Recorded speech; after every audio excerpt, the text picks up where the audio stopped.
DK Shivakumar ಅವರ ಬಣದಲ್ಲಿ ಗುರುತಿಸಿಕೊಂಡಿರುವ ರಾಮನಗರ ಶಾಸಕ ಇಕ್ಬಾಲ್ ಹುಸೇನ್ ಮತ್ತೆ ಡಿಕೆ ಶಿವಕುಮಾರ್ ಅವರ ಪರವಾಗಿ ಬ್ಯಾಟ್ ಬೀಸಿದ್ದಾರೆ. ಡಿಕೆ ಶಿವಕುಮಾರ್ ಅನ್ನ ವರಿಷ್ಠರೇ ದೆಹಲಿಗೆ ಕರೆಸಿದ್ದಾರೆ. ಅವಕಾಶ ಕೊಡ್ತಾರನ್ನೋದು ಡಿಕೆಶಿಗೂ ಕೂಡ ಗೊತ್ತಿದೆ. ಡಿಕೆ ಸಿಎಂ ಆಗೋ ವಿಶ್ವಾಸವನ್ನ ವ್ಯಕ್ತಪಡಿಸಿದ್ದಾರೆ ಇಕ್ಬಾಲ್ ಹುಸೇನ್. ರಾಮನಗರದಲ್ಲಿ ಶಾಸಕ ಇಕ್ಬಾಲ್ ಹುಸೇನ್ ಕೊಟ್ಟಂತ ಹೇಳಿಕೆ, ಈ ಬಾರಿ ಡಿಕೆ ಶಿವಕುಮಾರ್ಗೆ ವರಿಷ್ಠರು ಖಂಡಿತವಾಗಲೂ ಅವಕಾಶ ಕೊಡ್ತಾರೆ.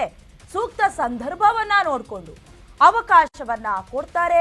ಈ ಅವಕಾಶ ಕೊಡ್ತಾರೆ, ಸಿಎಂ ಆಗ್ತಾರೆ ಅನ್ನುವಂತ ವಿಚಾರ ಇದೆಯಲ್ಲ, ಅದು ಡಿಸಿಎಂ ಡಿಕೆ ಶಿವಕುಮಾರ್ಗೂ ಗೊತ್ತು, ನಮಗೂ ಗೊತ್ತು ಅಂತ ರಾಮನಗರದಲ್ಲಿ ಶಾಸಕ ಇಕ್ಬಾಲ್ ಹುಸೇನ್ ಹೇಳಿಕೆಯನ್ನ ಕೊಟ್ಟಿದ್ದಾರೆ. ಇಕ್ಬಾಲ್ ಹುಸೇನ್ ಡಿಸಿಎಂ ಡಿಕೆ ಶಿವಕುಮಾರ್ ಅವರ ಪರವಾಗಿ ಬ್ಯಾಟ್ ಬೀಸುತ್ತಾ ಜೊತೆಗೆ ನೋಟಿಸ್ಗೂ ಕೂಡ ಕಾರಣರಾಗಿದ್ರು. ಅಂದ್ರೆ ನೋಟಿಸ್ ಕೊಟ್ಟಿದ್ರು ಶಿಸ್ತು ಸಮಿತಿಯಿಂದ. ಬಾಯಿ ಮುಚ್ಕೊಂಡಿರ್ಬೇಕು ಅಂತ ಎಐಸಿಸಿ ಅಧ್ಯಕ್ಷ ಮಲ್ಲಿಕಾರ್ಜುನ ಖರ್ಗೆ ಅವರು ಕೂಡ ಬಾಯಿ ಮುಚ್ಕೊಂಡು ನಿಮ್ ಕೆಲಸ ಏನಿದೆ ಅದು ನೋಡ್ಕೊಂಡು ಹೋಗಿ, ಬಹಿರಂಗವಾಗಿ ಮಾಧ್ಯಮದ ಮೂಲಕ ಇಷ್ಟ ಬಂದಂತೆ ಹೇಳಿಕೆಗಳನ್ನ ಕೊಟ್ಟು ಬಿಡಬೇಡಿ ಅಂತ.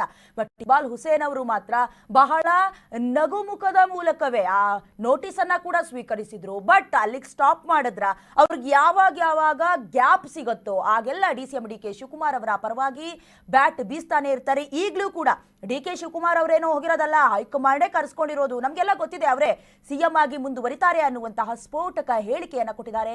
ನೋಡ್ಕೊಂಡು ಬನ್ನಿ. ಯಾರು ಶಿವಕುಮಾರ್ ಪರವಾಗಿ ಗುರುತಿಸಿಕೊಳ್ತಾ ಇದ್ದಾರೆ, ಯಾರು ನಮ್ಮ ಮುಖ್ಯಮಂತ್ರಿ ಸಿದ್ದರಾಮಯ್ಯ ಸಾಹೇಬರ ಪರವಾಗಿ ಗುರುತಿಸಿಕೊಂಡಿದ್ದಾರೆ ನನಗೆ ಗೊತ್ತಿಲ್ಲ.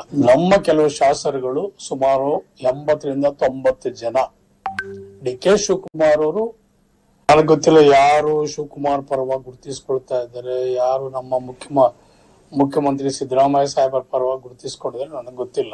ನಮ್ಮ ಕೆಲವು ಶಾಸಕರುಗಳು ಸುಮಾರು 80-90 ಜನ ಡಿಕೆ ಶಿವಕುಮಾರ್ ಅವರು, ನನಗೆ ಗೊತ್ತಿಲ್ಲ ಯಾರು ಶಿವಕುಮಾರ್